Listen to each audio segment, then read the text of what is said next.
Good evening, ladies and gentlemen, this is Best in Slot, and tonight we're going to have a quick little look at Isla Pena. This was shown yesterday in IGN's first gameplay video. I'll link that down below if you want to check it out for yourselves. We're just going to take a look through some screenshots as per usual. I've got my trusty red pen just in case, as always. But do go watch the video to see it all in motion. I am going to start integrating motion into these videos a little bit more, I think. We'll do that for the next one. But just as a forewarning, the guy doing the video does keep calling it Isla Pena rather than Isla, and it bugs the hell out of me personally, but hey ho, is what it is. So we're going to take a quick little look today and try to talk about something on every single slide. To be honest guys, there isn't much to talk about generally speaking. We don't learn much new information here, but we get a really good look at how pretty this island is at night time, and there's a lot of cool screenshots, including one of a Spinosaurus towards the end, which is definitely worth seeing in action. So the first thing I want to talk about this, well, first of all, I really like how this island looks at night time. Isla Pena is of course the smallest island in the set of 6. It's probably the 4th in the chain, the one that you unlock before you unlock Isla Sorna, and it's probably going to be beset by storms, and it is of course set in perpetual nighttime. It's meant to be the challenge before you unlock Isla Sorna, at least that's how I'm taking it. I'd be very surprised if it's the 2nd island, because we know Tucano is the 3rd and Matanceros is the 1st. The only thing to comment about this one here, just a brief little thing I want to talk about, this is the viewing tower and the Jurassic World Evolutions variant. I really like the design, like I've said before, that sort of leaning Tower of Pisa kind of look to it, but very modern, the glass face, it very much suits the Jurassic World aesthetic. The only thing I'm worried about personally is the lack of attractions in the game. As far as we know, there are only 4 at this point in time. There's these viewing towers, there's viewing vents, you know, the ones with the arched sort of wooden roofs, we've seen those a few times. There is the gyrospheres, and there is the monorail itself. Now apparently the monorail will actually act as another attraction.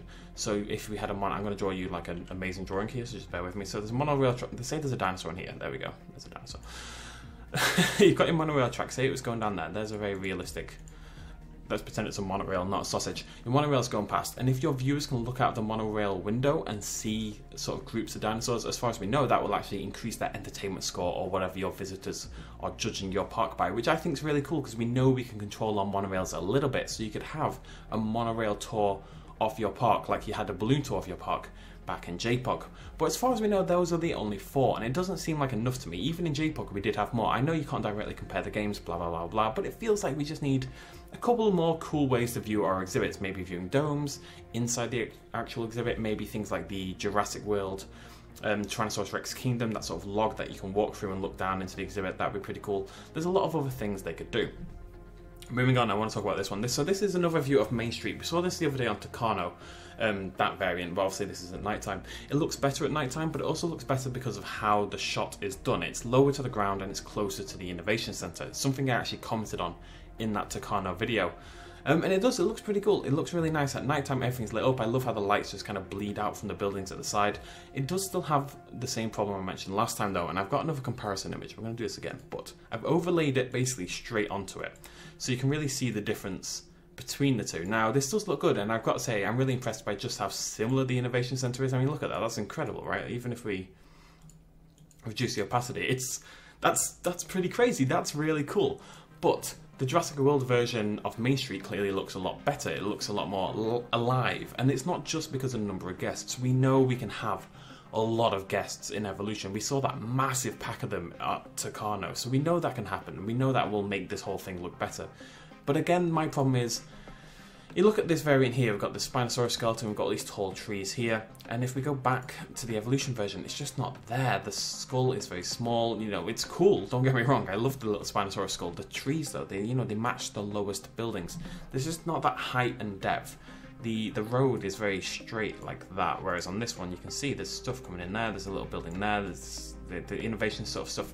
I mean, it kind of looks like a giant penis on the right hand side, but still, I think you know what I'm getting at. It just needs a little something, a little way to add more decorations manually in there, in my opinion, to bring it to life a little bit more. But it will look better with guests, and maybe, you know, you could have, if you had an exhibit back here and you had a viewing down here and a gate there and stuff like that, maybe that would liven the whole thing up a little bit more, but just my opinion, really. Moving on, we get some really cool shots of the storm, the weather defense system. Now what these do, if you haven't seen, is they emit like a radius around them, and they reduce the damage your buildings take in that radius by about 10%, I believe. They take 10% less storm damage, I believe it's 10%. So I don't know how it's meant to work in actuality, but I imagine it's like a lightning rod sort of thing where it pulls the lightning towards it and protects your buildings from the electrical surges. Not really much to comment on this one. In the station, I do want to comment briefly on the sky. The clouds are not clouds, they're bluzzy? That's blurry and fuzzy together, by the way. They're bluzzy white marks. You know, it's not proper clouds, it's Gaussian blurs on some white dots. I would like to see proper cloud cover. I don't know if that's something in progress or whether this is just a design choice. It looks fine, it looks nice, but I just don't see why you wouldn't go for a proper sky map with proper clouds. I don't know if that's an aesthetic choice or whatever, but it still looks nice, but it could look even nicer, you know, that's all I'm saying. Could look even nicer. Even nicer. Moving on. Like I said, not really much new information on this, I just want to ramble about the screenshots. We get a really nice shot of Pena, and there's one thing I do want to talk about in this one as well. We grab this on the left, pull that up, do some CSI nonsense. So over here on the left hand side, this is the first time we've actually seen this. Sharpen that a little bit. So we've got the monorail here, and that's the monorail station that, as far as we know, you can control a little bit, so that's where your passengers get off the monorail and down into your park. Now, we know our parks are going to be separated into multiple sections sometimes. You know, there's a lake in the way, or there's a mountain in the way, or whatever. You're going to want to move your monorail around and have sort of, not separate parks, but separate sections to your park. I had a point, I've actually forgotten what it was. So those monorail stations are going to allow us to do that. So you could have themed little sections if need be. I think it's just pretty cool. But what I want to focus on is this right here, because that right there is the Jurassic World style gates that sit above our monorail stations. Now, we saw these for the first time just last week. They are actually a recent addition. They were not in the game when I played the game, so they are new. It says Jurassic World at the top, and actually underneath the words Jurassic World, what it says is, in this case, Pena. It would have said Matanceros or Tucano or Nublar, Sorna or whatever. It actually tells you what island you're on. It's just a nice little touch, I think, is actually really cool. Obviously, you can't really see it on this photo, screenshot, but it is there, and it's pretty cool. It makes your islands feel that little bit more unique, which is clearly something Frontier have focused on. I just want to say, don't these lights, obviously this is lit up in the style of Jurassic Park, which is again something we don't see in the film so much, but they look kind of, I mean, it's purple, clearly, but purple and sort of blue makes red, right? In a way where if you take away the blue from the purple, it makes red. So what I'm suggesting is that is going to actually look like the Jurassic Park style gates with the red flames sort of cascading up the sides, which I just think is going to look really, really cool in-game, especially at nighttime. Hopefully we get a better view of that down the line so we can see that for ourselves. Moving on, a beautiful shot of the Innovation Center. Really does look fantastic. You know, I built this in my playthrough of Jurassic World Evolution in my little 50-minute gameplay. Absolutely crippled me. These things are not important to your park necessarily. They're not like entrances or anything like that, but they are big immediate attractions, and they have like 6 or so paths kind of coming off the side like a weird little insect thing, and they're very, very good for your entertainment score and stuff like that, but they are also very, very expensive. I think it's probably the most expensive building in the game. This isn't something you're going to automatically buy each time, but it looks fantastic. I love that they've added this. You can see it better in this shot. This like spot, oh no, I've changed my pen. Oh well. You see this kind of like spotlight erupting from the roof. Looks really, really nice. And you can see here what I meant by that. There's a path there, there's a path there. You could have a path assumedly over there, and then 2 more in that direction as well. It's really good as like a hub of your park. Everything kind of spirals out from the Innovation Center, but because you can't build it immediately, maybe you want to plan your parks around it a little bit. But it just looks really nice. I love this aesthetic of these white lights sort of bleeding out from all the different locations, and yeah, it looks really cool. I'm really excited to get hold of that myself. But ciao! Another shot of Pena. Just nice to see sort of the overall foundation of what we're going to be building on. There's actually a really good screenshot. I don't want to talk about that now because there's a good screenshot for that in a second. But what we do is get another view of the actual, I can't remember what they call it. Is it ACU? I think it's the ACU. I can't remember.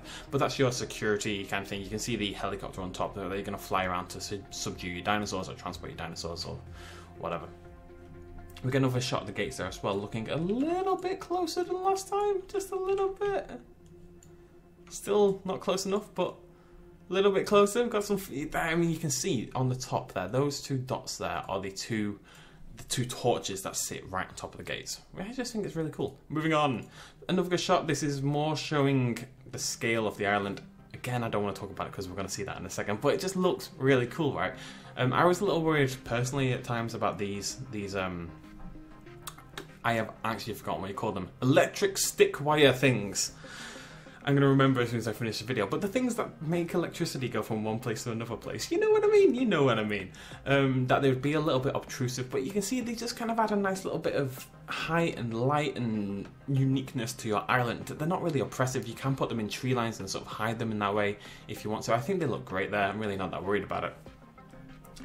That right there as well, next to the viewing tower, that looks like the viewing event. I think that's the first time we've seen one at night time. It's quite hard to spot. But you can see at the top it's got that kind of arched ridge that we've seen multiple times in the other viewing events. Hopefully we do get something else, but we'll see. Anyways, like I said, we'll talk about the overall line in a second. Pachow! Spinosaurus time! There we go! So not just in a species profile, we see Spinosaurus wandering around Isla Pena at night time. It looks brilliant, it really does. Just watch it in motion, just walking slowly instead of doing its crazy rah thing. Also worth noting about the Spinosaurus, there were a lot of complaints about the Spinosaurus Roar because it was different from the Jurassic Park 3 version. The one when it's fighting the T-Rex was more similar, I think, but the one when it was kind of on the start of the species profile was very different and it kind of sounded like a goat. I actually said that in my video, it sounds like a mammal. Personally, I quite liked it. I thought it was pretty cool and alien and weird, but everybody else seems to hate it. So I'm clearly alone in that. But I think it was Edward Lewis from Frontier who said in the Jurassic World Evolution subreddit just a couple of days ago, or whatever it was, that they are aware of the feedback on this and that he's told the audio team about this and they're going to work on making it more similar to that Jurassic Park 3 Spinosaurus roar that people love so much. So if you haven't any complaints about the Spinosaurus roar, they should be sorted in the next couple of days or so, which is pretty cool, right? That they're listening to feedback and things are still changing this late into the day. You know, it's less than a month until the game is out, guys. Literally less than a month. 3 days less than a month. And they're still willing to change things based on user feedback. That's really cool to see. There is a Parasaurolophus right there, Parasaurolophus right there in the exhibit. Actually wandering towards the Spinosaurus when you watch the video. Not really sure what that's all about. There does seem to be a level of maybe lack of interactivity between the animals, but you see it in nature as well. You'll see carnivores and herbivores kind of coexisting at times. It's only when those carnivores go into proper hunt mode that the herbivores necessarily react. I would like to see a little bit more hesitance, maybe like a radius around the larger carnivores in particular, where herbivores are not willing to cross that boundary. We've seen it in the other footage where Triceratops kind of happily walked up to a Ceratosaurus. It'd be nice to see them a little bit more wary in general. And I think this kind of highlights it as well, but hey, whatever. The final shot is, hopefully, yes, it's the right one. This is, basically, it shows you just how small this island is. This is all stuff we've seen before. You can see at the top, you can just about glimpse it. You know what, we'll do some CSI stuff again. Dun dun dun. I don't actually watch CSI ever, so I don't know if this is what they do on CSI. Enhance, that's not how photos work, by the way, but whatever. You can see the monorail station there. That's the monorail station, that's the monorail track going into the mountain. I do want to comment on this briefly because people have been complaining about this as well, which is, in my opinion, fair enough. The only way to get onto this island is via the monorail track, right? The monorail track sort of comes out of the mountain and leads people to your park. And it looks fine on Matanceros and stuff because you can kind of assume maybe they've gotten a boat somewhere else on the island and they've gotten to the monorail and they've entered your park.